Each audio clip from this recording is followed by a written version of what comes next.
दोस्तों, पार्ट 2 में हमने देखा था कि कैसे ज़ॉम्बियों की भीड़ ने उन खतरनाक गुंडों को चारों तरफ से घेर लिया था और आखिरकार एक जोरदार धमाके के साथ उन सबका खेल खत्म हो गया। लेकिन असली सवाल अभी भी बाकी है, उन गुंडों के मरने के बाद आखिर वहां कौन आने वाला था? क्या आपने अंदाजा लगाया या फिर कुछ ऐसा आने वाला है जो पूरे ज़ॉम्बी शहर को हिला देगा? यह जानने के लिए वीडियो को अंत तक जरूर देखना, क्योंकि जो आगे होने वाला है वो आपने पहले कभी नहीं देखा होगा। और अगर आपने अभी तक पार्ट 1 और पार्ट 2 नहीं देखे हैं तो सच बता रहा हूँ, ये कहानी देखने के बाद आप खुद को रोक नहीं पाओगे। अब कहानी शुरू होती है। मुझे एक चालाक ज़ॉम्बी ने पीछे से हमला करके मार दिया, लेकिन किस्मत देखो, मैं फिर से पुनर्जन्म लेकर वापस आ गया। इस बार मैंने पागलों की तरह राशन और सामान जमा करना शुरू कर दिया और अपने पुराने घर को एक मजबूत प्रलय किले डूम्सडे फोर्ट्रेस में बदल दिया। तभी दो तरफ से आई ज़ॉम्बियों की सेना ने उन लुटेरों को बीच में फंसा लिया। हालांकि लुटेरों के पास काफी हथियार थे, लेकिन जैसे जैसे और ज़ॉम्बी लड़ाई में जुड़ते गए उनकी गोलियां जल्दी ही खत्म होने लगी। खत्म हो गई गोलियां खत्म। भाई अब क्या करें? आधे घंटे की लड़ाई के बाद लुटेरे पूरी तरह टूट गए। उनके कई साथी ज़ॉम्बियों की भीड़ में समा गए। बाकी बचे दो लोग लड़ते लड़ते पीछे हटते गए और गलती से मेरे घर के नीचे पहुंच गए। वे जोर जोर से दरवाजा तोड़ने लगे। जल्दी दरवाजा खोल, मैं ज्यादा देर तक टिक नहीं पाऊंगा। भाई इस घर का दरवाजा तो स्टेनलेस स्टील का लगता है, दीवारों पर तो बिजली वाला जाल भी लगा हुआ है, अंदर जाना लगभग नामुमकिन है। तू बेवकूफ है क्या? बंदूक से ताला तोड़ दे। मेरे घर में घुसना सिर्फ एक ख्वाब है, लेकिन मुझे उम्मीद नहीं थी कि ये लोग इतने जिद्दी होंगे। चलो अब इन्हें इनकी आखिरी मंजिल तक पहुंचा देता हूं। मैंने अपनी आलू वाली लैंडमाइन निकाली और सीधे नीचे फेंक दी। माइन बिल्कुल उनके पैरों के पास जाकर गिरी और फिर धड़ाम, एक जोरदार धमाके के साथ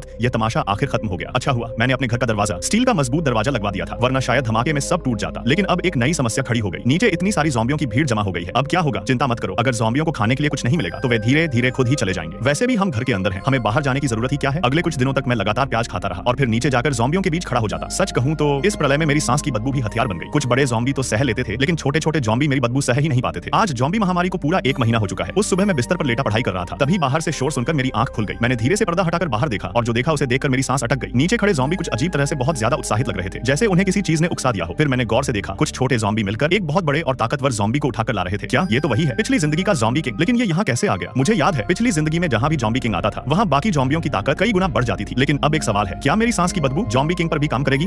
मुझे पिछली जिंदगी की एक बात याद है, मेरी सांस की बदबू ज़ॉम्बी को सिर्फ 2.5 सेकंड के लिए बेहोश कर पाती थी। अगर मैं लगातार उसे दबाकर न रखता तो शायद वह मुझे मार ही देता। लेकिन तभी मैंने नीचे देखा, ज़ॉम्बियों की भीड़ हमारे घर के सामने नहीं रुकी। वे धीरे धीरे सुन शीतों की तरफ बढ़ने लगी। क्या खतरा टल गया या यह तूफान से पहले की शांति है? अब नीचे सिर्फ कुछ छोटे छोटे ज़ॉम्बी ही बचे थे। समय धीरे धीरे रात में बदल गया। मेरे घर के पीछे एक छोटी सी होटल में कुछ लोग जोर जोर से झगड़ रहे थे। होटल का मालिक चिल्लाकर बोला, अब से यहाँ रहने का किराया 10,000 रुपए एक रात और एक कप नूडल्स की कीमत 2,000 रुपए। यह सुनकर लोग गुस्से में आ गए। क्या इस मुसीबत में भी तुम लोगों से पैसा लूटोगे? लेकिन नीचे घूमते ज़ॉम्बियों को देखकर सब लोग मजबूर थे। तभी मेरी बहन ने मुझसे पूछा, क्या तुम्हें लगता है ये लोग हमारे घर पर हमला कर सकते हैं? मैंने कहा, संभव है। जब इंसान भूखा होता है तो कुछ भी कर सकता है। लेकिन मुझे ज्यादा डर नहीं था, क्योंकि हमारे घर के दरवाजे और खिड़कियां बुलेट प्रूफ थे और चारों तरफ कई तरह के जाल और ट्रैप लगे हुए थे। फिर भी आज रात मैंने खुद पहरा देने का फैसला किया। मैं और लाओ हेई छत पर आ गए। हम मोबाइल देख रहे थे और स्नैक्स खा रहे थे। लेकिन कुछ देर बाद मुझे बहुत बोरियत होने लगी, तो मैंने एक ड्रोन उड़ाया ताकि पूरे गांव की हालत देख सकूं। गांव बहुत बड़ा था, लेकिन हर जगह डरावनी खामोशी थी। सड़क पर एक भी जिंदा इंसान नहीं दिख रहा था। ड्रोन कई किलोमीटर दूर उड़ता रहा और तभी मुझे दूर एक जगह जलती हुई लाइट दिखाई दी। लेकिन सवाल यह है, जब पूरा गांव खाली है तो उस घर में लाइट कौन जला रहा है? क्या वहाँ कोई इंसान है या फिर कुछ और हमारा इंतजार कर रहा है? रात के करीब 2:30 बजे मैं ड्रोन को कंट्रोल करके पूरे गांव के ऊपर गश्त कर रहा था। मैंने देखा कि गांव वालों के आंगन, बालकनी, बाथरूम, यहाँ तक कि छतों पर भी हर जगह ज़ॉम्बी ही ज़ॉम्बी खड़े थे। ऐसा लग रहा था कि पूरा गांव ही ज़ॉम्बियों के कब्जे में जा चुका है। अब इस गांव का नाम गांव नहीं बल्कि ज़ॉम्बी गांव होना चाहिए। ज़ॉम्बियों की संख्या मेरे अनुमान से भी कहीं ज्यादा थी। इसी बीच पीछे वाली होटल की तरफ से अचानक कुछ आवाज आई। मैंने मुड़कर देखा तो सामने दूसरी मंजिल पर एक यात्री अपना बैग बालकनी से नीचे फेंक रहा था। बैग के जमीन पर गिरने की आवाज सुनते ही आस-पास के ज़ॉम्बी तुरंत वहां इकट्ठा हो गए। लेकिन बैग के अंदर क्या था यह पता नहीं। ज़ॉम्बियों ने सिर्फ उसे सूंघा और फिर वहां से चले गए। तभी मेरी बहन ऊपर आई ताकि मेरे साथ पहरा बदल सके। हम दोनों ने मिलकर एक चौंकाने वाला दृश्य देखा। जिस यात्री ने बैग फेंका था शायद वह 10,000 रुपए का किराया नहीं दे पाया था। तभी दो लोग होटल से बाहर भागते हुए दिखाई दिए। उनका पूरा शरीर कपड़ों से कसकर ढका हुआ था। उनके हाथ पैरों पर भी मोटे कपड़े लपेटे हुए थे। उनके चेहरे पर स्पष्ट रूप से घबराहट दिखाई दे रही थी। ऐसा लग रहा था कि उन्होंने पहले से ही सब योजना बना रखी हो। लेकिन अजीब बात यह थी, वे लोग आखिर करना क्या चाहते थे? क्या वे भागने की कोशिश कर रहे थे या फिर कुछ और योजना थी? दोनों लोग बाहर निकलते ही बिना एक पल रुके आगे की तरफ दौड़ पड़े। उनके हाथों में हथियार भी थे। उस समय रात के करीब 3 बजे थे। हालांकि रात में ज़ॉम्बियों की नजर कमजोर होती है, लेकिन अगर जरा सी भी आवाज हो जाए तो वे तुरंत वहां इकट्ठा हो जाते हैं। लेकिन लगता था कि उन दोनों ने पहले से तैयारी कर रखी थी। रास्ते में जो ज़ॉम्बी उनके सामने आए वे उन्हें मारते हुए आगे बढ़ते गए। कुछ ही देर में वे दोनों एक खाली मकान के अंदर घुस गए। अंदर जाते ही ज़ॉम्बियों से लड़ाई की आवाजें आने लगी। मैं और मेरी बहन छत पर खड़े होकर यह सब देख रहे थे। ऐसा लग रहा था जैसे हम कोई रोमांचक एक्शन फिल्म देख रहे हो। हालांकि हम उन दोनों लोगों को जानते भी नहीं थे, फिर भी मन ही मन यही चाह रहे थे कि उनके साथ कुछ बुरा न हो। करीब आधा घंटा बीत गया। अभी अचानक हमने फिर से छत पर उनकी झलक देखी। उनके पूरे शरीर पर लड़ाई के कई निशान थे। उसी समय मुझे सब समझ आ गया। अब मुझे पता चल गया कि उस आदमी ने पहले बैग नीचे क्यों फेंका था। असल में उस बैग के अंदर हथियार भरे हुए थे और शायद वे हथियार होटल के मालिक के थे। उसने बैग को चुपके से नीचे इसलिए फेंका ताकि मालिक को पता न चल सके। लेकिन फिर भी उनका यह कदम बहुत बड़ा जोखिम था। अगर होटल मालिक को पता चल जाता या उन्हें ज़ॉम्बी काट लेते तो सब कुछ बेकार हो जाता। 2-3 साल में पड़ा बोने, लेकिन उनके पास और कोई रास्ता भी नहीं था। वे ऐसा इसलिए कर रहे थे ताकि उन्हें एक नया सुरक्षित ठिकाना मिल सके। दोनों ने उस घर के अंदर मौजूद सभी ज़ॉम्बियों को खत्म किया और दरवाजा बंद कर दिया। अब अगर सब ठीक रहा तो वे दोनों काफी समय तक वहां रह सकते थे। घटनाएं ठीक वैसी ही होने लगी जैसा मैंने पहले अंदाजा लगाया था। वे दोनों लोग जिन ज़ॉम्बियों को मार रहे थे उनकी लाशें उठाकर छत पर ले गए और फिर एक एक करके नीचे फेंकने लगे। उनमें से एक बोला, अब हमें उस होटल के मालिक का मुंह नहीं देखना पड़ेगा। अब से यही जगह हमारा नया घर होगी। दूसरा बोला, रहने की जगह तो मिल गई, लेकिन खाने पीने का इंतजाम कैसे होगा? तभी उसने कहा, क्या तुम्हें सामने वाला घर थोड़ा अजीब नहीं लगता? यहाँ तक कि उनके पीछे वाले दरवाजे भी स्टेनलेस स्टील के बने हुए हैं और दीवारों पर बिजली का करंट भी लगा है। है संभव है कि अंदर बहुत सारा सामान छुपा कर रखा गया हो। दूसरा आदमी बोला तो फिर हमें एक योजना बनानी चाहिए, अगर करना है तो एक ही बार में बड़ा काम करेंगे। यह सुनते ही मेरे मन में एक ही ख्याल आया, खत्म। वे दोनों जरूर आर के बाद हमारे घर पर नजर गड़ाए हुए हैं। अभी थोड़ी देर पहले ही मैंने देखा था कि वे कितनी जोरदार लड़ाई कर रहे थे। अब क्या किया जाए, हमारे परिवार में तो 4 लोग ही हैं और हम सब या तो बूढ़े हैं या कमजोर, सीधे मुकाबले में हम उनका सामना नहीं कर पाएंगे। तभी मैंने कहा चिंता मत करो, 2 बंदूकें मुझे जवाब दे देंगी। मेरी बात सुनकर पिताजी चौंक गए। तुम्हें यह बंदूक कहां से मिली? मैंने धीरे से कहा, जो पहले गुंडों का गिरोह आया था, मैं रात में चुपके से जाकर उनकी बंदूक उठा लाया। इस प्रलय में यही असली ताकत है। लेकिन चिंता मत करो, जब तक बहुत जरूरी ना हो मैं इसका इस्तेमाल नहीं करूंगा। इसके बाद अगले कुछ दिनों तक हमारा पूरा परिवार अपने शरीर को मजबूत करने में लग गया। आखिरकार ज़ॉम्बी महामारी को 40 दिन हो चुके थे और इस समय तक जो लोग जिंदा बचे हैं वे सभी बहुत खतरनाक लोग हैं। आखिर में इंसानों के बीच भी एक बड़ी लड़ाई होना तय है। तभी अचानक मुझे याद आया, ज़ॉम्बी महामारी शुरू होने से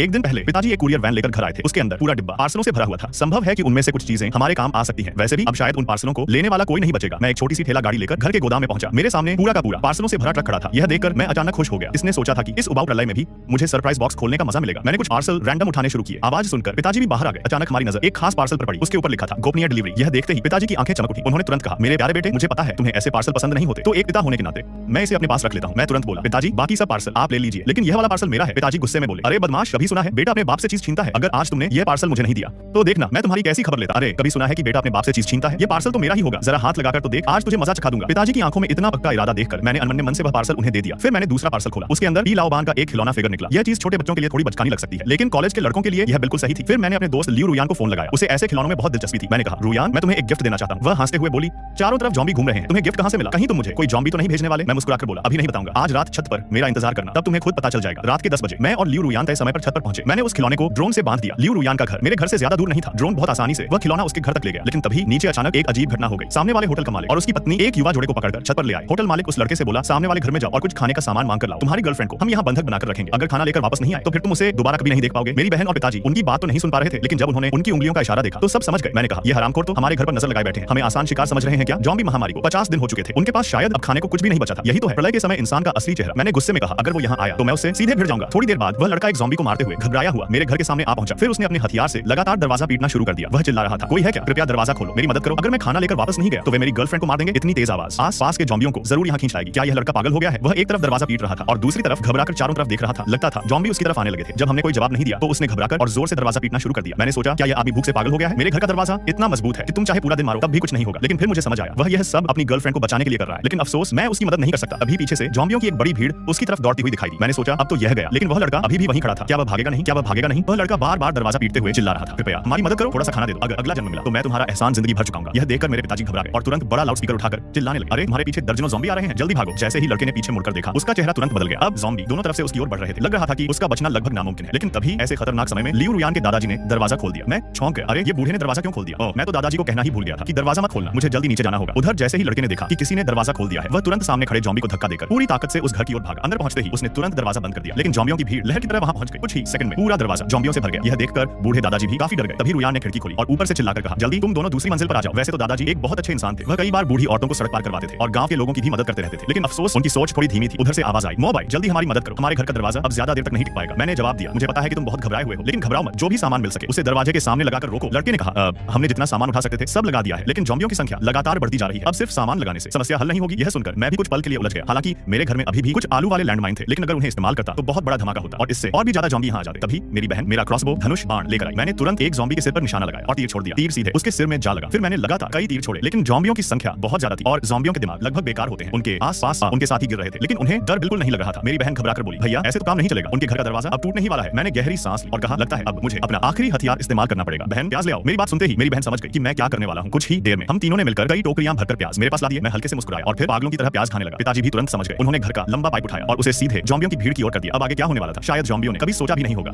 यह आदमी बहुत अजीब था। ज़ॉम्बियों का सामना करते हुए वह न तो डर रहा था बल्कि आराम से प्याज खाने लगा। असल में उसे अपने मुंह की बदबू पर पूरा भरोसा था। उसने पहले से तैयार किया हुआ पाइप उठाया और उसे ज़ॉम्बियों की भीड़ की तरफ कर दिया। फिर वह पाइप में लगातार फूंक मारने लगा। उसके मुंह की बदबू के असर से ज़ॉम्बी एक एक करके चक्कर खाकर गिरने लगे। कोई भी उसकी भयानक बदबू को ज्यादा देर तक सह नहीं पा रहा था। मोबाइल, लगे रहो, हमारा पूरा परिवार बचेगा या नहीं, अब सब तुम्हारे ऊपर है। पिताजी भी चिल्लाए, शाबाश बेटा, तुम्हारी मुंह की बदबू सच में नाम के लायक है। इन छोटे लेवल के ज़ॉम्बियों के लिए इसे सह पाना बिल्कुल नामुमकिन है। आखिरकार आखिरी ज़ॉम्बी भी गिर गया और मैं भी अपनी सारी ताकत खोकर थक कर बैठ गया। इस घटना की वजह से लियू रुयान के परिवार की हरकतों ने आस पास के सभी गांव वालों को भी जगा दिया। कई लोग तो दूरबीन से हमारे घर को देखने लगे। अब पिताजी ने सबको जोर से चेतावनी दी, आस पास के सभी बचे हुए लोग सुन लो, मैं तुम पर हमला नहीं करूंगा, लेकिन हमारे पास आने की कोशिश भी मत करना, वरना अंजाम अच्छा नहीं होगा। इस घटना की वजह से मैंने न सिर्फ लियू रुयान के परिवार को खतरे से बचाया, बल्कि उन सभी लोगों को भी एक कड़ी चेतावनी दे दी जो हमारे घर पर नजर गड़ाए बैठे थे। लगता था कुछ समय के लिए हालात थोड़े शांत रहेंगे, लेकिन अगर कुछ गलत नहीं होगा तो जल्द ही कुछ न कुछ गलत जरूर होगा। रात के 2:30 बजे अचानक लियू रुयान के घर का दरवाजा फिर से खुला और एक चोरी छिपे चलता हुआ साया बाहर निकलता दिखाई दिया। उसके कंधे पर कई बड़े बड़े बैग लटके हुए थे। वह धीरे धीरे मेरे घर के सामने वाली तरफ बढ़ रहा था। यह देखकर मुझे तुरंत शक हुआ, क्या यह लियू रुयान के घर का खाना ले जा रहा है? लगता था वह खाना लेकर अपनी गर्लफ्रेंड को बचाने जा रहा था। अब समझ नहीं आ रहा था उसे प्यार में अंधा कहूं या फिर एक अच्छा इंसान। लेकिन उसके चले जाने से मुझे थोड़ा सुकून मिला। कम से कम वह रुयान के घर में तो नहीं रहेगा, क्योंकि कोई नहीं जानता कि आगे चलकर वह क्या अजीब हरकत कर सकता है। आखिरकार इंसान की फितरत कभी भी बदल सकती है। मैं चुपचाप देखता रहा जब वह लड़का धीरे धीरे सामने वाली इमारत तक पहुंचा। जैसे ही वह दरवाजे के पास पहुंचने वाला था, अचानक उसके पैर के नीचे एक हड्डी आ गई। चटाक, हड्डी टूटने की आवाज आस पास के ज़ॉम्बियों को जगा गई। उससे सिर्फ 2.5 मीटर दूर 3 ज़ॉम्बियों ने एक साथ सिर घुमा लिया। वे दांत दिखाते हुए उसकी तरफ बढ़ने लगे। लड़का घबरा गया। वह तुरंत दरवाजा पीटने लगा। जल्दी दरवाजा खोलो, मैं खाना लेकर वापस आ गया हूं। उधर होटल का मालिक और उसकी पत्नी ऊपर खड़े होकर देख रहे थे। लड़के की बांधी हुई गर्लफ्रेंड भी उनके पीछे खड़ी थी। लड़का घबरा कर चिल्लाया, पीछे से ज़ॉम्बी आ रहे हैं, जल्दी दरवाजा खोलो। लेकिन होटल मालिक बोला, इसे अंदर मत आने दो, इसे इतना सा खाना लेकर आया है, मैं इसे अंदर नहीं आने दूंगा। यह सुनकर उसकी गर्लफ्रेंड भी घबरा गई, लेकिन वह कुछ कर नहीं सकती थी। वह गुस्से में चिल्लाई, क्या तुम लोग इंसान हो भी या नहीं? मेरा बॉयफ्रेंड खाना लेकर वापस आया है, फिर भी तुम लोग दरवाजा क्यों नहीं खोल रहे?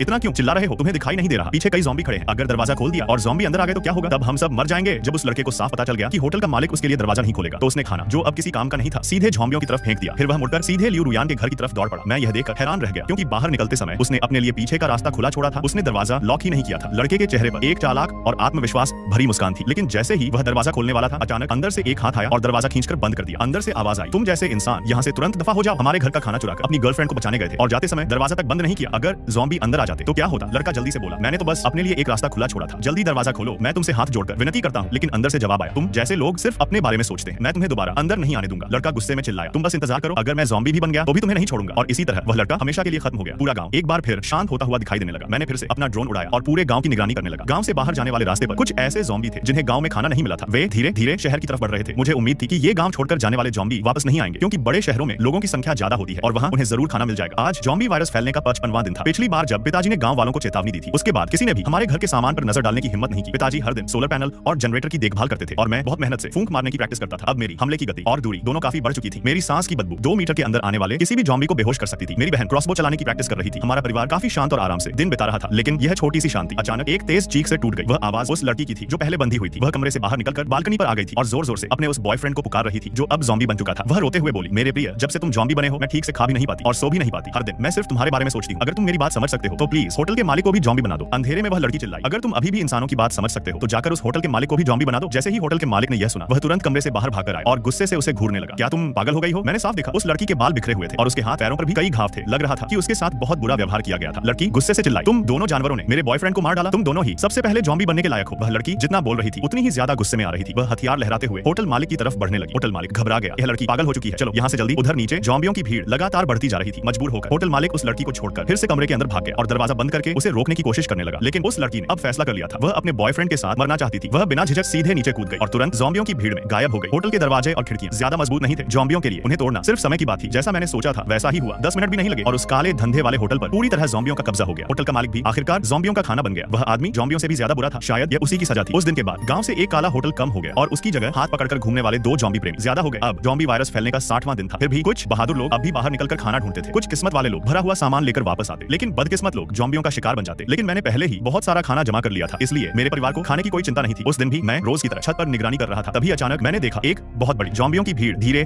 धीरे सड़क पर आगे बढ़ रही थी और उनके बीच में एक कुर्सी पर बैठा हुआ था ज़ॉम्बियों का राजा। यह दूसरी बार था जब मैंने ऐसा दृश्य देखा था। क्या पूरा शहर अब ज़ॉम्बियों के कब्जे में आ चुका है? वे लोग ज़ॉम्बी राजा को उठाकर पूरे इलाके की निगरानी कर रहे थे। मैंने ध्यान से देखा, उस भीड़ में कई ज़ॉम्बी सूट पहने हुए थे। यह साफ दिख रहा था कि वे शहर से आए हुए ज़ॉम्बी थे। जहां जहां ज़ॉम्बी राजा गुजरता वहां छोटे ज़ॉम्बी अजीब तरह से उत्साहित हो जाते। हमने अपने घर की दीवारों को ऊंचा और मजबूत बना दिया है और उन पर हाई वोल्टेज बिजली की तारें भी लगा दी। लेकिन अगर ज़ॉम्बी राजा के नियंत्रण में बहुत बड़ी संख्या में छोटे ज़ॉम्बी हमारे घर पर हमला कर दें तो हम ज्यादा देर तक टिक नहीं पाएंगे। खुशकिस्मती से हमने पहले से एक तैयारी कर रखी है, वह है हमारे घर का तहखाना। अगर ज़ॉम्बियों की भीड़ हमारे घर की तरफ हमला करने लगे तो हम सब तहखाने में छिप जाएंगे और 10-15 दिन बाद फिर बाहर निकलेंगे। हाँ, सही कहा। वैसे भी तहखाने में बहुत सारा खाना रखा हुआ है, हमें भूखे रहने की चिंता नहीं होगी। लेकिन अगर हम तहखाने में छिप गए तो जिस घर को बनाने और मजबूत करने में हमने इतनी मेहनत की है, संभव है कि वह ज़ॉम्बियों द्वारा पूरी तरह नष्ट कर दिया जाए। तब घर के अंदर हर जगह ज़ॉम्बी ही ज़ॉम्बी होंगे। क्या हम जिंदगी भर तहखाने में ही रहेंगे? तो फिर तुम्हारा क्या मतलब है? अब एक ही तरीका बचा है, हमें ज़ॉम्बियों की भीड़ को किसी तरह यहाँ से दूर ले जाना होगा। तभी मेरी बहन बोली, भैया तुम्हारी मुंह की बदबू वाली ट्रेनिंग कैसी चल रही है? क्या तुम अपनी बदबू से इन ज़ॉम्बियों को भगा सकते हो? मैंने सिर हिलाकर कहा, मुझसे उम्मीद मत करो। एक एम चाहे मेरी बदबू कितनी भी तेज हो, मैं एक साथ इतने ज़ॉम्बियों को बेहोश नहीं कर सकता। तुम लोग ज़ॉम्बियों को ध्यान से देखो, वे ऐसे लग रहे हैं जैसे कुछ ढूंढ रहे हो। क्या ऐसा हो सकता है कि ज़ॉम्बी राजा को भूख लगी हो और ये छोटे ज़ॉम्बी उसके लिए खाना ढूंढ रहे हो, इसलिए ही वे यहाँ रुक गए हैं? ज़ॉम्बियों का खाना असल में जीवित प्राणी होते हैं, लेकिन अगर आसपास किसी इंसान का कोई निशान ही न मिले तो क्या ज़ॉम्बियों की यह भीड़ हमेशा यहीं रुकी रहेगी? इतना निराश मत हो, कोई ना कोई तरीका जरूर निकल आएगा। फिलहाल हमारे घर में 3 सुरक्षा परतें हैं। पहली सुरक्षा परत है बाहर की मजबूत सीमेंट की दीवार जिस पर बिजली का जाल भी लगाया गया है, लेकिन यह सोचकर कि बिजली का जाल कभी खराब भी हो सकता है, हमने दीवार के अंदर जमीन पर बहुत सारे लोहे के नुकीले कांटे भी लगा दिए हैं। अगर कोई ज़ॉम्बी दीवार पार करके अंदर आ भी गया तो वह सीधे कांटों में फंसकर शाही की तरह छिप जाएगा। और सामने तथा पीछे दोनों दरवाजे स्टेनलेस स्टील के बने हुए हैं, उनकी मजबूती पर कोई शक नहीं है। दूसरी सुरक्षा परत है बुलेट प्रूफ ग्लास। अगर कोई ज़ॉम्बी घर की तरफ चीजें फेंककर हमला करे तो भी वह थोड़े समय में इसे तोड़ नहीं पाएगा और उस दौरान हम अपने हथियारों से वापस हमला कर सकते हैं। हमारे पास आलू वाले लैंडमाइन है, हथियार है, क्रॉसबो और तीर है और सबसे खास मेरा अंतिम हथियार मुंह की बदबू। अगर ज़ॉम्बी पूरी ताकत से हमला भी कर दे तो भी हम अपने घर के तहखाने में छिप सकते हैं। यह हमारी आखिरी सुरक्षा परत है। तहखाने में कई सालों का खाना जमा है, वहाँ पूरा वेंटिलेशन सिस्टम है, जनरेटर है और हर तरह के हथियार और उपकरण भी है, इसलिए तुम लोगों को चिंता करने की जरूरत नहीं है। लगता है अब हमें बस हालात के हिसाब से एक कदम आगे बढ़ना बढ़ाना होगा। तभी मेरी बहन बोली, हाँ और सुनो दूसरे भैया, वह जो गुप्त डिलीवरी वाला पार्सल था वह खराब हो गया है, मैंने उसे तुम्हारे कमरे में रख दिया है, जब समय मिले तो उसे ठीक कर दे। मैंने ड्रोन का इस्तेमाल करके आसपास की स्थिति का निरीक्षण किया। सड़क पर घना और विशाल ज़ॉम्बियों का झुंड चल रहा था और उनका नेता आराम से एक कुर्सी पर बैठा हुआ था, मानो छोटे ज़ॉम्बी उसके लिए खाना ढूंढ कर लाए। हे भगवान, पूरा गांव ज़ॉम्बियों से भरा हुआ है, कम से कम कई हजार ज़ॉम्बी तो होंगे ही। सौभाग्य से ज़ॉम्बियों की इस सेना ने अभी तक हमारे घर को नहीं देखा था। जब तक हम कोई आवाज नहीं करेंगे तब तक शायद वे हमारे घर पर हमला नहीं करेंगे, लेकिन अगर हम ऐसे ही बैठे रहें तो यह भी कोई स्थायी समाधान नहीं। अगर ज़ॉम्बी राजा को बहुत भूख लग गई, हो सकता है वह छोटे ज़ॉम्बियों को आदेश दे कि वे घर घर जाकर इंसानों को ढूंढें। अचानक किसी ने कहा, जल्दी देखो लियू रुयान के घर की तरफ। मैं तुरंत दूसरी मंजिल की खिड़की की ओर दौड़ा और देखा कि रुयान के घर के दरवाजे पर ज़ॉम्बियों की भीड़ जमा हो चुकी थी। वह और उसके दादाजी जल्दी जल्दी टेबल और कुर्सियां लाकर दरवाजे के सामने लगा रहे थे, लेकिन ज़ॉम्बियों की संख्या इतनी ज्यादा थी कि कुछ ज़ॉम्बी तो पहले ही घर के अंदर घुसने लगे थे। रुयान आखिरकार मेरी भविष्य की बहू है, उसे ऐसी मुसीबत में देखकर मेरा दिल भी नहीं मान रहा था। मैंने कहा, अब तो अपनी जान बचाना मुश्किल हो रहा है, मेरे और रुयान के रिश्ते की बात फिलहाल रहने दो। अभी किसी ने सुझाव दिया, क्यों ना लियू रुयान को हमारे घर ले आए, अगर हम सब साथ रहेंगे तो एक दूसरे का सहारा बन सकते हैं। मैंने कहा, मुझे यह ठीक लगता है, लेकिन उसके दादाजी ठीक से चल भी नहीं पाते। अगर हम अभी उन्हें लेने गए तो यह बहुत खतरनाक होगा, हमें रात होने तक इंतजार करना होगा। फिर मैंने योजना बताई, मैं कार लेकर निकलूंगा और ज्यादातर ज़ॉम्बियों को अपनी तरफ खींच लूंगा, उसके बाद तुम दोनों मौका देखकर उन्हें यहाँ ले आना। तभी किसी ने कहा, मेरी ड्राइविंग अच्छी है, मैं ज़ॉम्बियों को अपनी तरफ खींच लूंगा। दूसरे ने कहा, नहीं मैं जाऊंगा। तभी पिताजी गुस्से में बोले, तुम दोनों चुप रहो, ऐसा काम मुझे जैसे बूढ़े आदमी को करना चाहिए, बहस मत करो। यह योजना मैंने बनाई है तो इसे पूरा भी मैं ही करूंगा। असल में हम सबके दिल में एक ही बात थी, हजारों ज़ॉम्बियों के सामने जो भी कार लेकर बाहर जाएगा उसके वापस आने की संभावना बहुत कम होगी, लेकिन मैं एक जिम्मेदार आदमी होने के नाते अपने परिवार की रक्षा करना अपना कर्तव्य समझता था। मैंने घर का सुअर का मांस उठाया और उसे कार पर बांध दिया। इससे कार की आवाज के साथ साथ मांस की गंध भी ज़ॉम्बियों को आकर्षित करेगी। मैंने मन ही मन सोचा, अगर मैं वापस नहीं लौटा तो यह भी मेरी किस्मत ही होगी। समय बीता और रात के 2:30 बज गए। सड़क पर मौजूद ज़ॉम्बी अब पहले की तरह उग्र नहीं थे, वे ऐसे लग रहे थे जैसे हवा निकले गुब्बारे। लेकिन तभी एक ऐसी घटना हुई जिसकी मुझे बिल्कुल उम्मीद नहीं थी। जैसे ही मैं गैरेज की ओर पहुंचा, अचानक कार तेजी से बाहर निकल गई। मैं घबरा गया और तुरंत दूसरी मंजिल की खिड़की पर दौड़ा। जब मैंने ध्यान से देखा तो पता चला कि कार मेरी बहन चला रही थी। वीडियो को अंत तक देखने के लिए दिल से थैंक यू सो मच। अगर आपको वीडियो पसंद आई हो तो लाइक करना मत भूलिए और ऐसे ही मजेदार वीडियो देखने के लिए हमारे चैनल को सब्सक्राइब जरूर करें।